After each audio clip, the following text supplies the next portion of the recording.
Hi everyone. So, under the communication skills uh, subject, we have started our lessons in an earlier stage, and that first lesson I have concluded at a somewhere in the mid, whereas this is the second part of the first lesson. So, generally, from this uh, from this lecture today, I will be talking and will be telling you how communication skills can help you in your career, especially in the IT career as well as in general terms. So I have given it the name communication skills and your career, so you know what we're talking about in this lesson. So this is technically the lesson 1, part 2 of communication skills.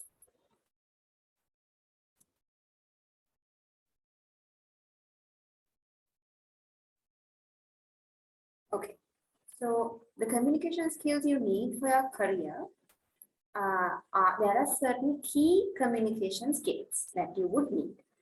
This doesn't say that these are the only ones you would need, but these are like the key communication skills you need for a better career. Let's see the list and then let's go into detail how and what these individual ones are needing. Active listening, adapting to communication style, the communication style to your audience, friendliness, confidence, giving and receiving feedback, volume and clarity of communication, empathy in communication, respecting each other, understanding nonverbal cues, and responsiveness. So we will be going in detail into each of these, but these are the key communication skills you would need to have a better rapport in your career. So when I say these are the key communication skills you need in your career, these are applicable to the both times that which are before being employed and after being employed and being in the employment. So before employment is when you are getting ready for an interview, getting ready for probably an evaluation to be employed and so on. After employment is when you have been employed, when you have faced your job interview, and after being selected, from that point onwards, also you need proper communication skills to have a good rapport in your career in wherever you are selected to. So these key communication skills will help you in both the ways. First one is active listening. What is active listening? Active listening, now you know what listening is. Listening is you can listen to a song, you can listen to someone who's talking to you, you can listen to something that is happening out of your control, maybe something like a dog barking or to a bird sound. All that will be listening. But when it comes to active listening, it's not just hearing something that is passing by. Active listening involves a lot more than just listening. So in active listening, you have to pay close attention to who you are communicating with by engaging with them, asking questions, and rephrasing. So you have to pay close attention to who you are communicating with. So whenever you are paying attention, paying close attention, you will always tend to ask questions. And you sometimes will have to rephrase whatever the speaker is telling you. Now, asking questions is the key point because in lectures also, the lecturer always wants people to ask questions from them and to give them answers whenever they ask you questions. This is something, this is sort of a test that is done by lecturers and speakers. Whenever they ask you a question and whenever you are asking a question from them, that shows that you have been engaging with the speaker actively. Because unless your attention is given closely to the speaker and you are engaging yourself closely, you can't be asking questions from a speaker. Because to ask now, when you say, let's just imagine I am talking or I'm explaining you something about law. So when you, like, if I say, if I'm talking about fundamental rights, I will be telling all the core material about fundamental rights. But when a question is coming from your end, you will always have to ask the question from something that I have not said to you about. So to ask about something that I have not said, you will always have to pay attention to what I have said, right? So whenever a question is asked, you will always have to make sure that you are paying close attention. And on the other hand, when you ask a question from a speaker, it shows that you are paying close attention. So it's a good way of interacting with a speaker. Active listening builds respect with your co-workers and increases understanding in the workplace. So one may ask how this active listening is going to help you in workplaces. Now, I'll just take examples to elaborate. Now, let's say you are working with another person who is neighboring and sit next to you in your workplace. So if you ask for the stapler and if that person is not listening to you properly, he or she would not even know what you asked for. So whenever somebody is talking to you in a workplace, you will always have to, now at a workplace, we all know that we are working on something or we are paying attention to something. We may be working on the laptop, we may be on a business call or in a group Zoom or something else throughout the time. But when somebody walks to you and tell you something, you will always have to say either that you can't concentrate right now, please give me a moment.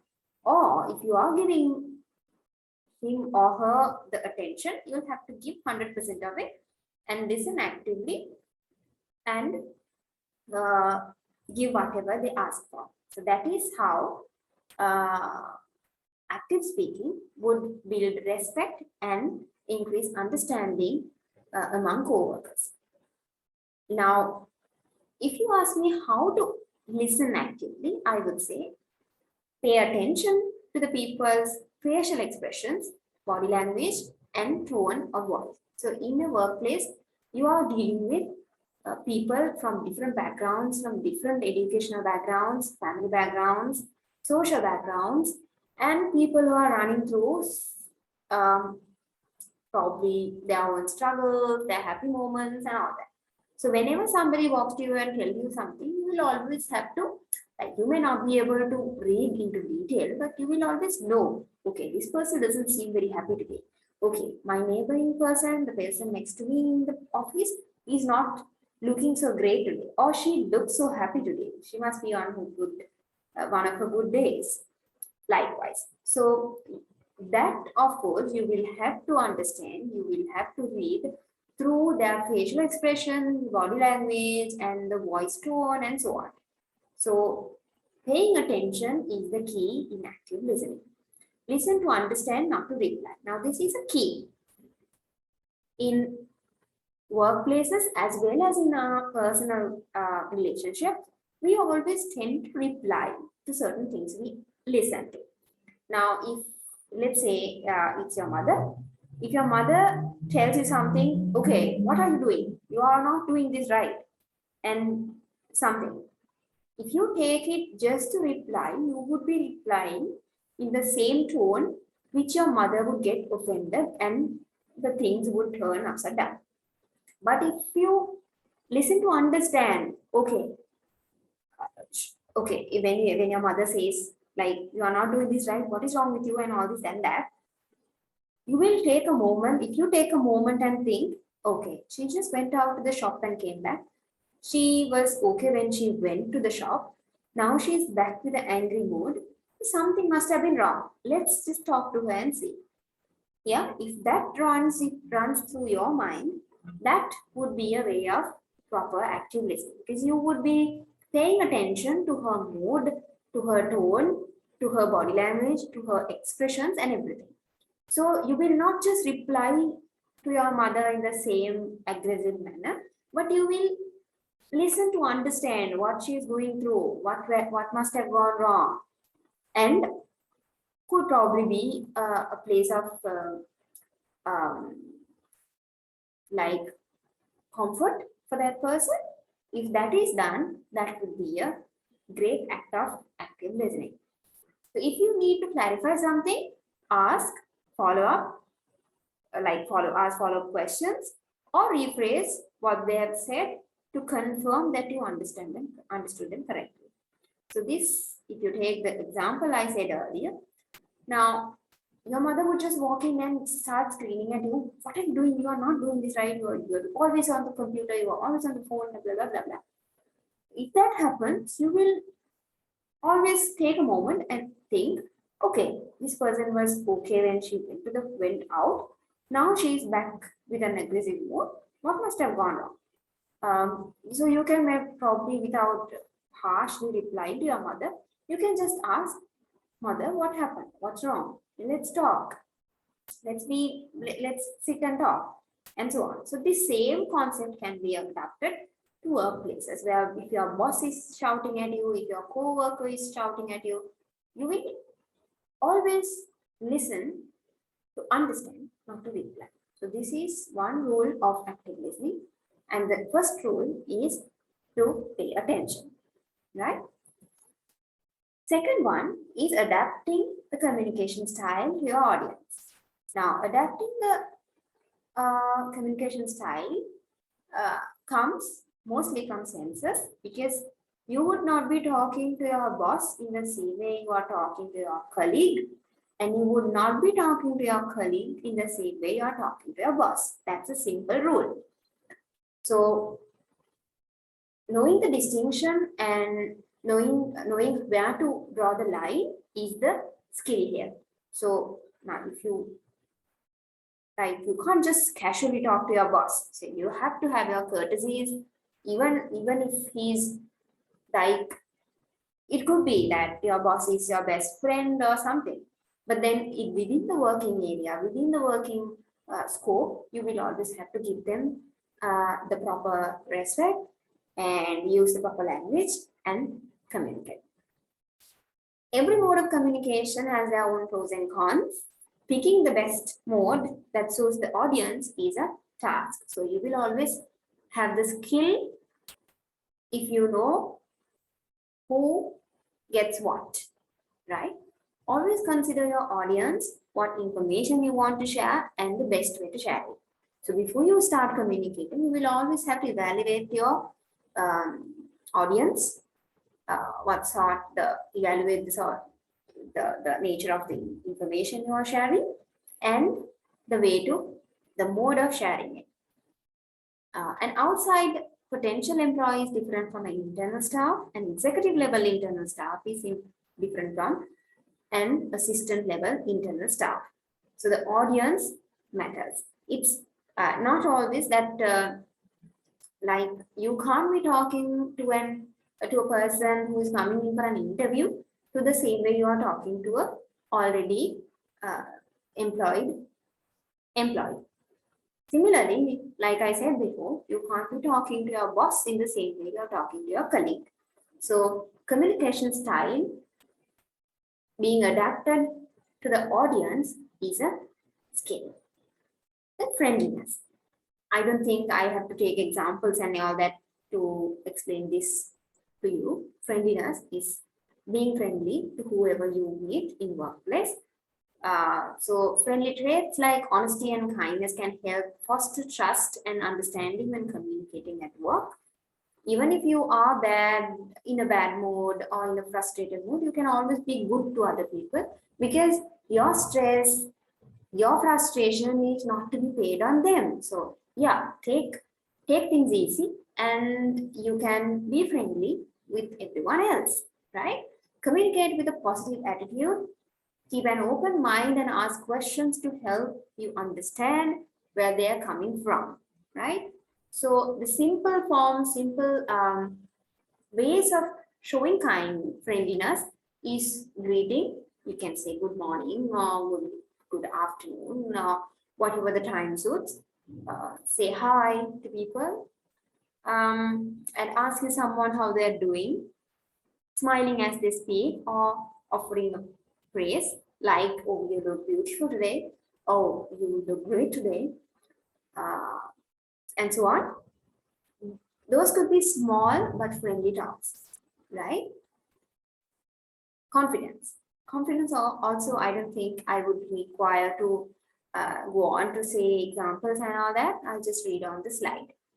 In the workplace, people are more likely to respond to ideas that are presented with confidence.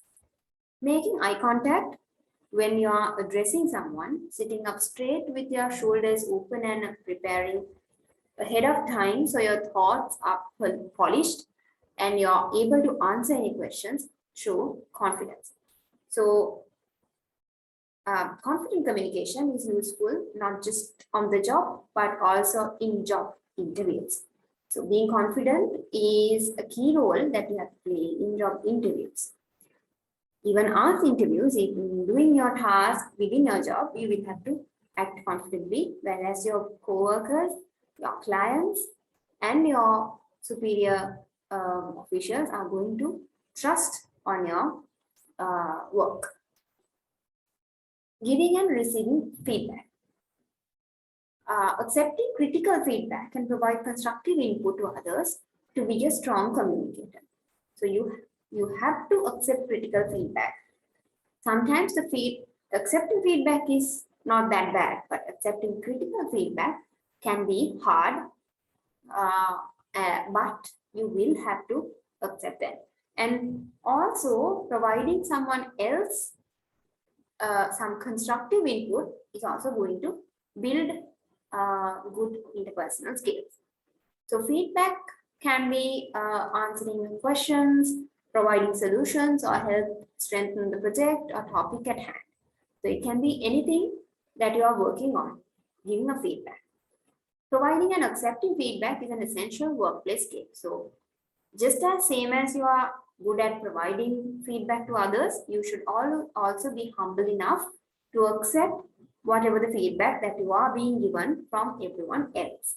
It could be from a higher official, from a colleague, from a parallel person, or even from a intern or an assistant or someone at their very beginning of the career. It doesn't have to matter the rank or the title or the designation of the person who's giving you the feedback. If the feedback seems to be making sense to you, if you also feel okay, this has to be made right, just take the feedback and adapt. That would be an advice. When you come across a well-explained piece of feedback, take some time to observe and analyze why it was good, why it resonated with you, and how you might apply those skills in the future. So that is something that you can work on your feedback skills.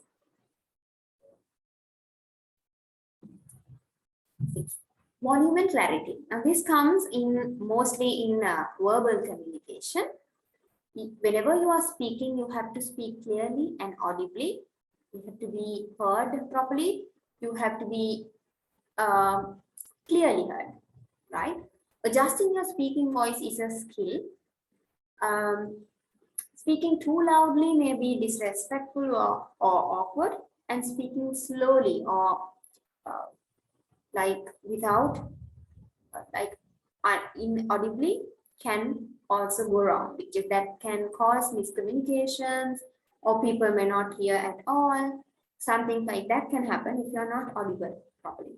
And if you are speaking too loudly, people can get offended, be disrespected, and things can go awkward, right? Another aspect of verbal communication is vocalics and tonality. So you have to, similar to knowing the volume and clarity of what you are, how, like your speech, you will also have to look at the vocal, the, the use of vocals in your speech and the tone you are using. This involves how your tone moves up and down, your pitch, your accent pattern, and the spaces you place between phrases. So these, whenever somebody is having good tones and vocalics, they are always pleasant to be heard. Right? The audience can read your emotions through vocalics and tonality. So if you are in anger or frustration inside you, even if you don't show it out, your voice and tone is going to show it out. Right? Empathy. Having empathy means that you can not only understand but also share in the emotions of others. Like if you if you're talking to someone and if you feel that they are angry, you may not try to show or and into their card and frustrate them more, but just maybe help them overcome it, or maybe share it off the desk or something like that. This is important in both teams and one-to-one meetings. So even in meetings, group meetings and one-to-one meetings, empathy will play a great role. Empathy is to understand other people's emotions and select an appropriate response. If someone is expressing anger or frustration, empathy can help you acknowledge and diffuse their emotions. So you can always help a person to feel a little eased up by how you react to it.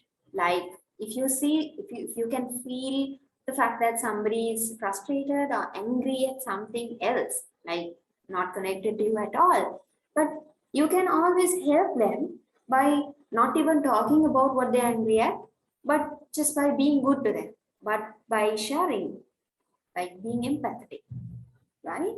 So similarly, being able to understand when someone is feeling positive and enthusiastic can help you get support for your ideas and projects. So just the same as you understand frustration and anger in someone else and helping them to diffuse it, you can also use the times of someone being positive and enthusiastic so that you can get more good ideas in your projects, get good inputs about your work, whatever you are doing, and so on. So this can help both ways.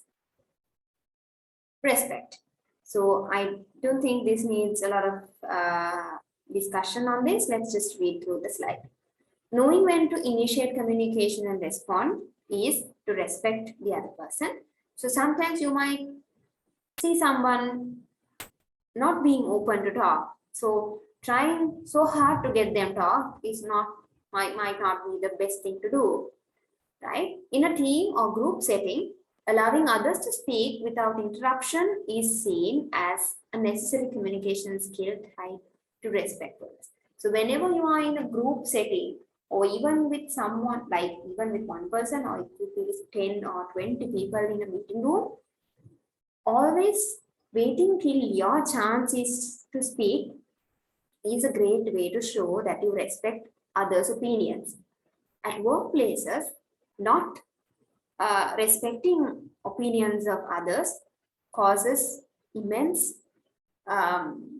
trouble at workplaces, because people are always open with opinions, and it's natural that people do not agree on the same thing at all times. So whenever things are not agreeable on the same terms, you can give your input, being an active speaker, active listener, but be an active listener also by respecting others' opinions. So I hope I'm not contradicting the ideas of active speaking and being respectful to others. You have to and you should give feedback. You should actively listen and actively engage in whatever the discussion you are in.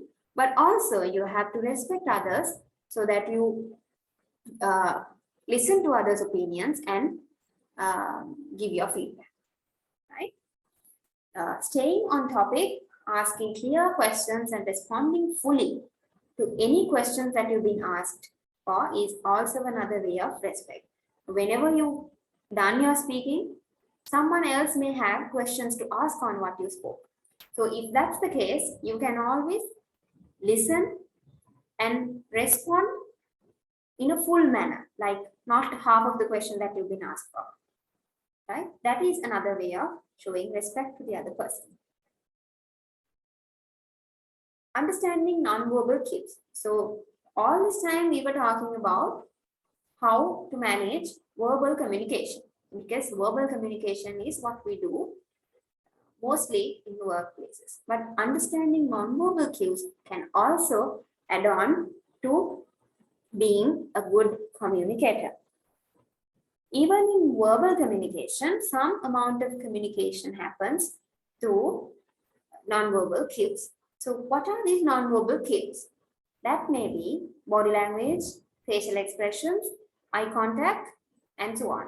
So all these, if somebody is talking to you without keeping eye contact, you can understand the fact that he's not comfortable with you, or he's just trying to avoid you something on.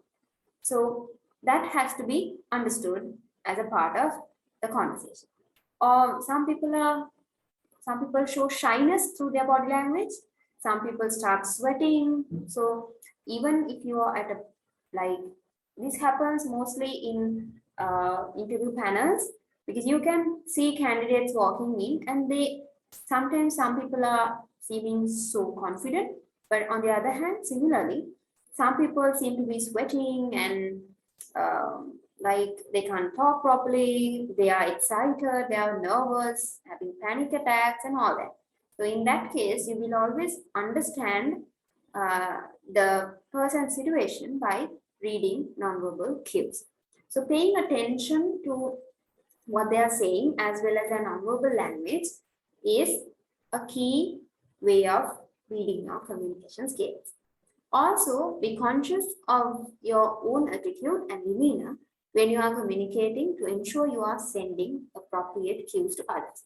So similar to what you are reading from other people, always and also be conscious about how your body language, how your nonverbal cues are being spreaded when you are communicating. So that is like these two are like two sides of the same coin. Responsiveness. So to be communicated is to respond. This is something similar to what I spoke in the first point, that is being active listener. So you will always have to respond, but in the proper way. So returning a phone call or something, sending a reply to an email, fast communicator can be responsiveness, and fast communicators are considered as more effective than those who are slow to respond. So even at a workplace, in an office, or in some place you get to communicate. If you find a person who is going to communicate with you quickly, is going to be your favorite person there to talk to. So always try to be responsive in workplaces. One method is to consider how long your response will take. Now, for that, you will have to consider, is this a request or question you can answer in the next 5 minutes? So if you have the answer to whatever the inquirer is asking for, which is available to you within 5 minutes, which you can solve within the next 5 minutes, just do it, right? Don't postpone it, just do it. Because if that thing takes 5 minutes, doing it is not going to harm you. So just do it so the other person is happy. If so, it may be a good idea to address it as soon as you see it. If it's a more complex request or a question that the person is asking, you can still acknowledge that you've received the message and let them know, other person, that you will respond in full later. So this both of the situation can happen at workplaces. There are certain things that you will know by heart or by practice, certain things. Now, if you are in the IT, now you are graduating to be an IT professional. So if you are in the IT department of a certain company, and some other department employee calls you and asks, okay, my computer is running an update. What am I to do? Or just my computer just switched off by itself. What do I do? So if you know that there's something that is commonly happening, you can just tell them right away, okay, this is that might be happening. Just calm down and let it restart, or just let it be. It will bounce back. Or just I'll come by, just leave it. Okay. That can be the first instance. Or in the second instance, somebody might call you, okay, my email just crashed. What am I to do? So that's something that you can't give an answer right away. So you can say, okay, your inquiry or your request is noted. I will come to your department. I'll see your laptop or computer and sort it out for you. So that is like acknowledging the fact that you received the message and letting that person know that you will respond to it properly. Right? That is about responsiveness. Okay. Now about this 10 things that I've talked about, 10 communication skills I've talked about. There are video resources on them, which was provided by the university itself. It's in the link. So I hope this can be taken from this slide. Okay, overview of the industry, IT industry. So now we were talking about the employability skills in general. Now let's talk about how it can work in the IT industry.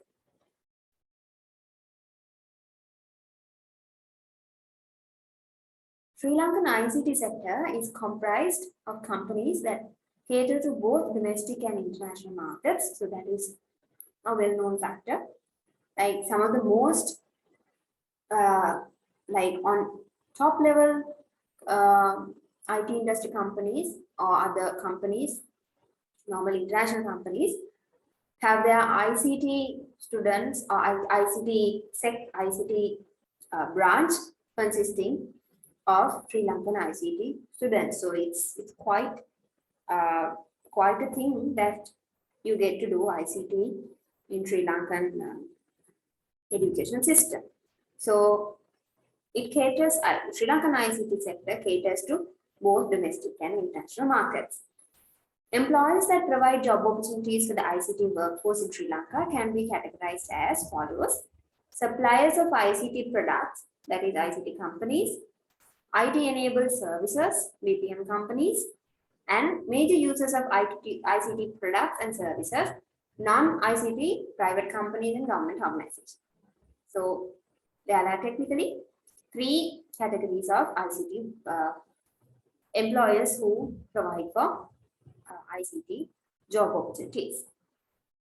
So these are the possible potential career paths in information technology.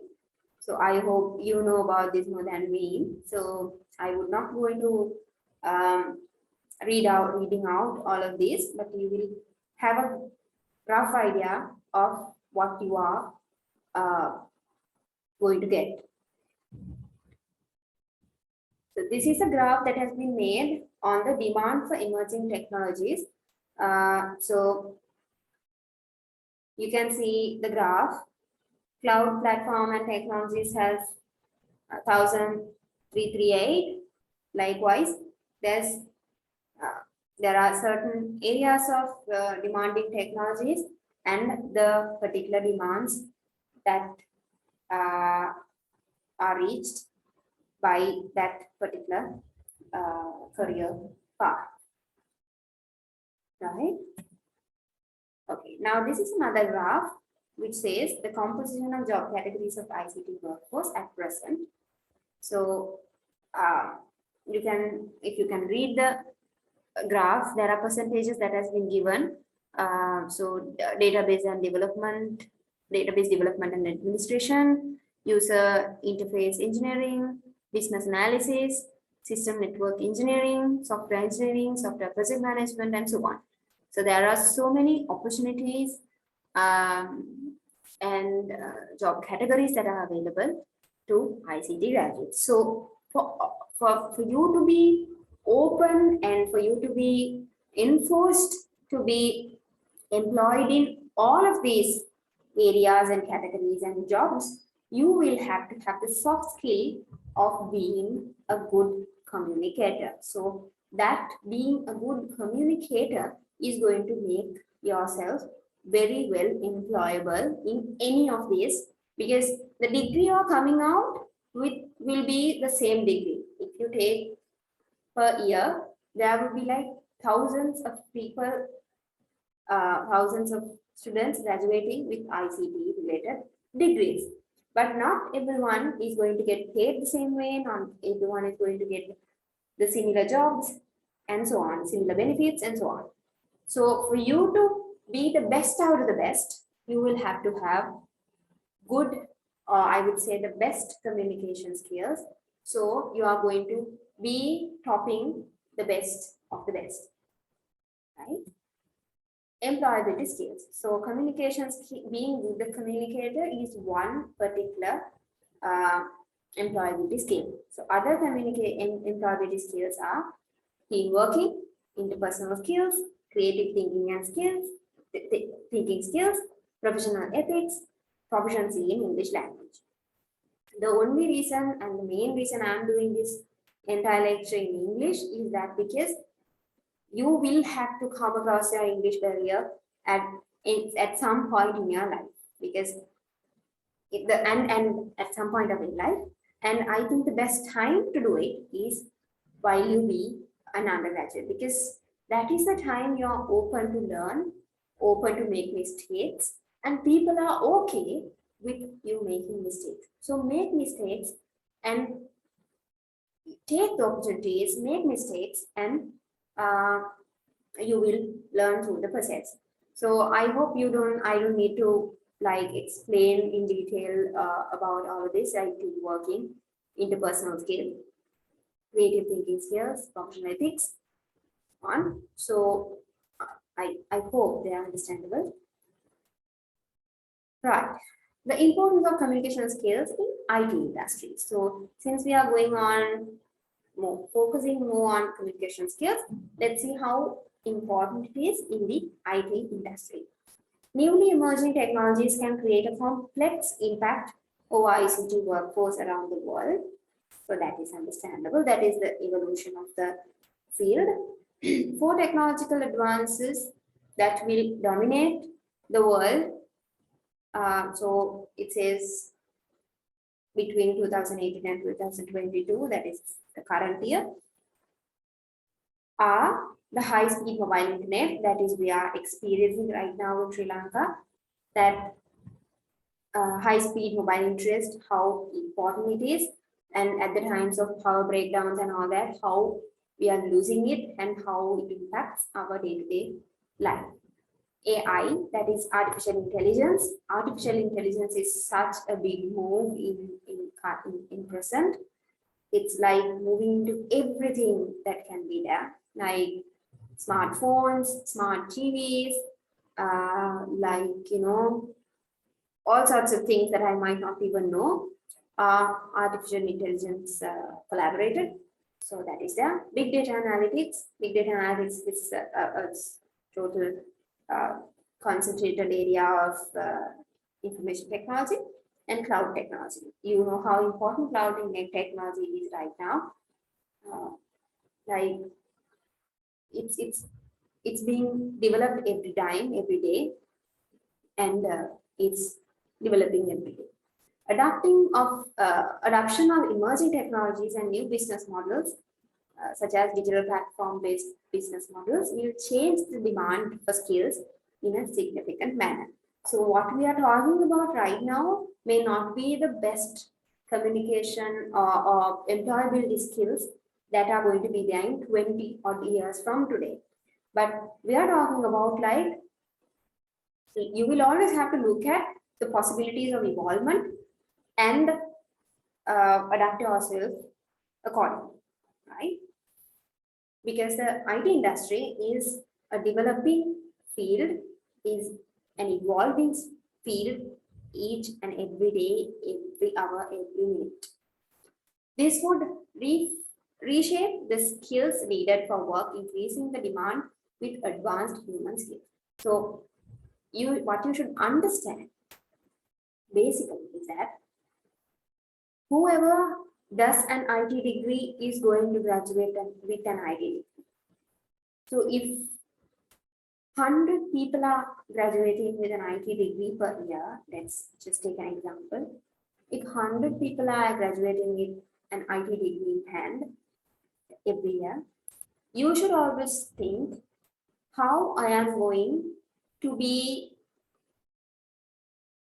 an exceptional person out of such 100. Why should a company take me into for their job out of the 100? That comes from the soft skills and employability skills that you are going to hold at the end of or at the time of getting your degree.